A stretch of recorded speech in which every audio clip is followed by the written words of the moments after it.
I find very little to support in this bill. I acknowledge that it retains the screening requirements, but it guts the enforcement mechanism. Frankly, by forcing parents to deal with the bureaucracy in Des Moines, it increases state power, it increases state function. We haven't had any real discussion here, but I would like to know how many new employees the Department of Public Health would have to employ in order to implement this bill. The fiscal note, I think, would be important. Not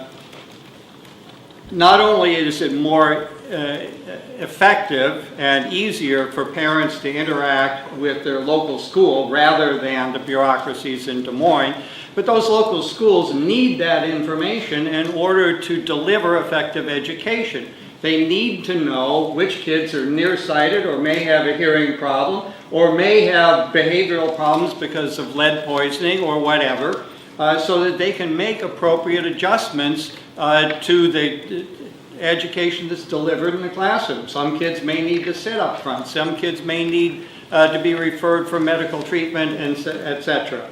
The schools need that information. The screening work group that was established in legislation last year, I've read through most of their report. I've looked at all of their recommendations.